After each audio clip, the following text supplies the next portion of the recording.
All right, here we are. Another Tuesday. More ZRL. Race 3 of this third season. Start the action a bit into the race. I missed recording the very hot start. It was a wild one. Here we are kind of settled in. You see on the right hand side there, that's the path for tonight. And we go down through Watopia into the KOM Epic KOM bypass, into the jungle, back out of the jungle, and finishing at the Watopia banner. So it was feeling pretty good tonight. I knew I had a couple 5-minute climbs ahead of me and wanted to pace myself. It's been a decent week training wise, and I didn't feel too fatigued, so I was feeling pretty confident that I'd be able to stick with the front. And as usual, strategy is to surf wheels, conserve, use power-ups where necessary. Tonight it was 2 Steamrollers, which are power-ups that give you better rolling resistance on surfaces that are in asphalt. So skip forward. The first 10 minutes are kind of boring, basically a warm-up. So figured it would save you that time. We are coming up to the Epic KOM bypass. Now, I can't remember if this is the reverse way or the forward way. We've done this climb a couple times now in the last few months. Kind of getting tired of it. I hope I don't have to do it again for a little while. Because it hurts. It has a couple punchy bits and then sort of a long draggy bit. So there you go. There's the gradient right after this bridge. It pitches up.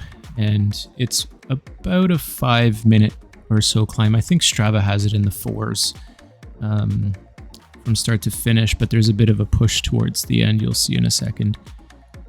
So this is kind of where the group starts to thin out. We've got 60 some odd guys going into it, and you can see it's getting strung out, and already there's a bit of a selection pack making it through here, this steep part. A bit of a rest and steep again, and here we are. I think this looks like the front lead of 20 or so guys that'll make it kind of together towards the full race. So Bradford manages to make the cut with me. You saw him pop up there. There's Davis on the left hand side, winner of last week's race. I felt good here for some strange reason, so I was like, why not? I'm going to push the pace, see if I can drop a couple more guys. There's a little climb here, and I thought maybe if I just bring some speed into this tiny little kind of 2% burn, it'll, maybe shed a guy or two off the back. Not sure it really worked. I see the pack pretty strung out, but I don't know if we actually dropped anybody. Looking at it now, and maybe 1, maybe 2. I'm not exactly sure. Oh yeah, there goes at least 1 or 2 guys, so it might have worked. Okay, so now we are passing the pens that start in the jungle and the Alp. We're heading down, so if you've watched anybody go up the Alp, this is the start of the Alp climb. You go down into the valley, and the first part is paved, and then it turns into dirt. So pretty consistent downhill here that you can see from the gradient. Name of the game is just, again, conserve. You see my average is 253 watts since the start. Not a huge sort of effort at this point, despite the sort of big 5-minute climb. A couple guys used their Steamrollers here to see what they can do to thin the pack out. It was a good play. I think it was a bit early, but it was a good move. Again, just to kind of put some burn in the legs before we start going up the hill. Now, I decide I'm gonna kind of counter, and I see everyone using their sort of Steamrollers here, and I hit mine. And I think I hit it too early because I'm off the front. And I'm like, okay, well, I might as well roll. And there's the bridge. And I was like, oh no, I needed to use this power up after the bridge, because that's really where we can thin things out, and you can see the pack just swallows me up. And Platt from OTR decides he's just going to go and takes off on us. And we don't see him again. That was the move that split. So he's 22 minutes into a 45 odd minute race. I'm thinking to myself, this guy's got to put in a solid threshold effort to keep us away. And the likelihood of that happening in B is pretty low, but you can see already there's not much work happening in the group. There's 35 of us, I think, 34 of us, and nobody's really pushing the front. And this is going to come and bite us in the end, I think, as a pack. And I should have been a bit more of an instigator.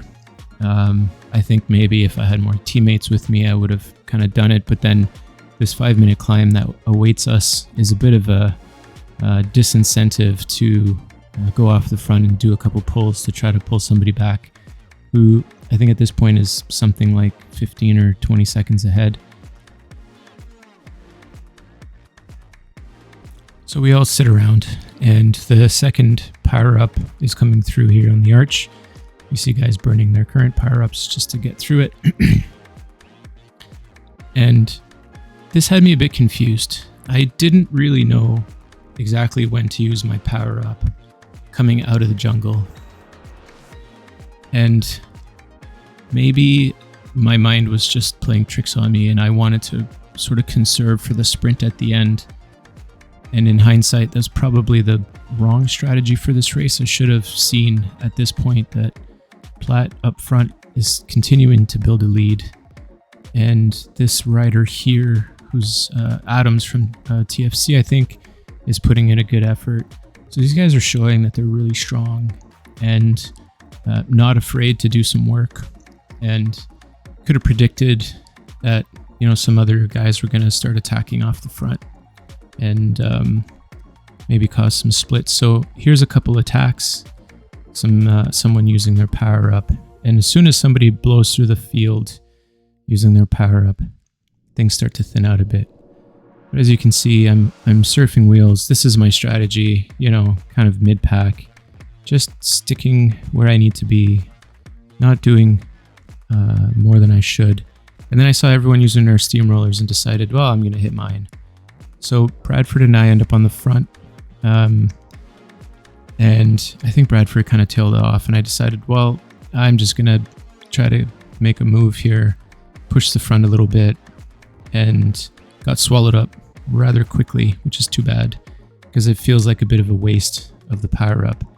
I think in, again, analyzing the race, maybe the play was to hold off and hit it a bit later in the climb, and I'll kind of flag where I think it would have made the most sense for me, coupled with maybe an attack. So next time on the jungle climb, I'll think about that if there's a steamroller power up. So the flat part, just before the last little push, unfortunately lost Bradford and about to lose Davis momentarily. And here's somebody hitting their power up, and exactly where you kind of want to bring some speed in to the last push on the climb. This was a good move by them. Oh, there's Davis. I think he managed to hang on here, but this is about the place where he starts to fade. This is, I think, where I should have hit my power up and gone. Or sorry, where it was flagged earlier, because now we're in asphalt. It doesn't matter anymore. What a night. So you see Nunez from TFC put a dig there. That was a good move, and I should have followed that. But you can see by my face I'm wincing. I'm doing 360 and kind of just barely holding on.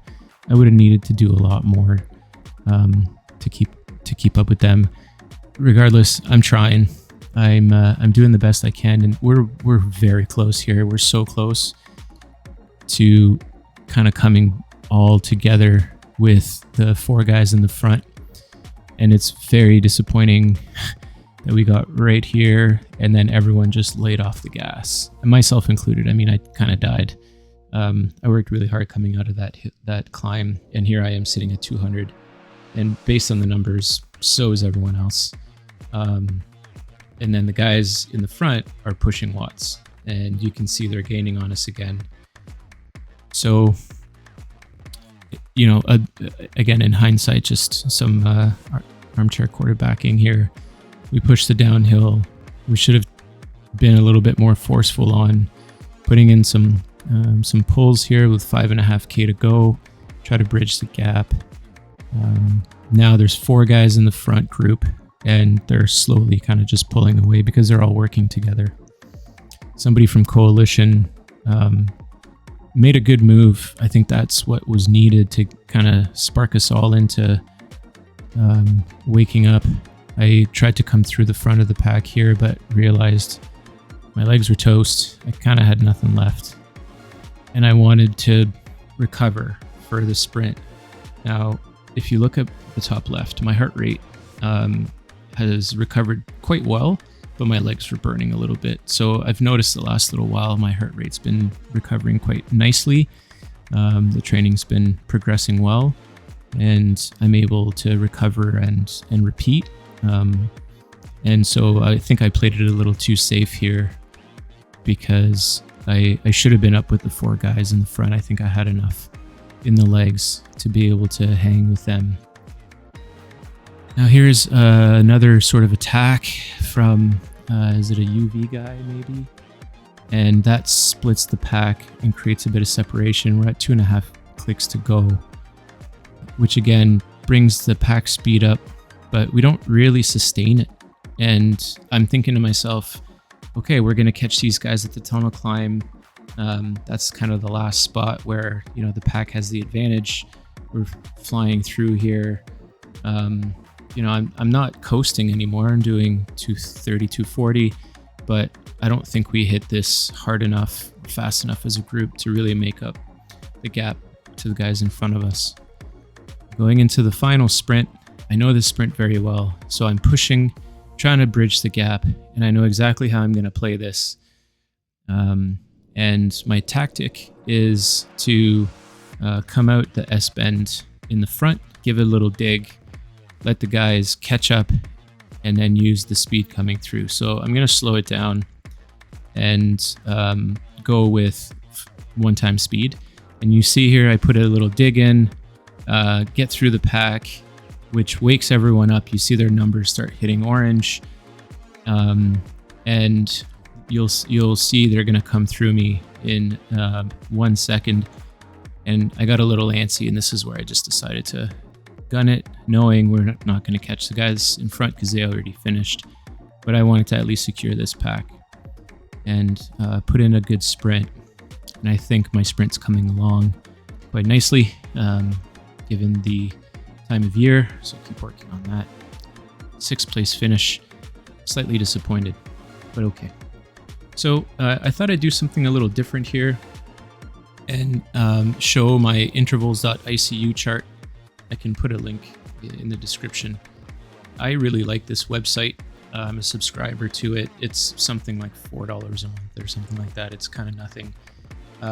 And what I really like to see is the stacked effort. So the first purple line at the top is my raw power. The second one is my rolling 30-second power. You can see my heart rate there. And the green lines is kind of what a lot of us use, a lot of us in dirt anyway, we use as our sort of, it's our gauge to see how deep we went. It's the watt prime balance, and you'll hear it, you know, referred to in multiple different ways, but Weebles, WBAL, Weeble, Weebal, Weebs, whatever. Essentially, if your data is correct, your FTP set right, you get, you know, maximum kilojoules that you can do work above threshold. So this line, this green line, only dips whenever you're working above threshold. So, you know, there's you can use your FTP or you can use your critical power, multiple ways to calculate it. But you can see how, if you look on the second to bottom is the altitude. You can see how I put in the effort on that first climb and got really close to bottoming out. And for myself, I really, if I bottom out in a race, I get dropped. I can't recover from it. It's kind of game over. It's been relatively consistent for me, and it's a good measure of sort of where I stand. And so you see my effort going up the bypass was pretty decently gauged. I didn't overexert myself, and I recovered relatively nicely. You can see my heart rate dip a little further down when I take that pull leading into the bridge.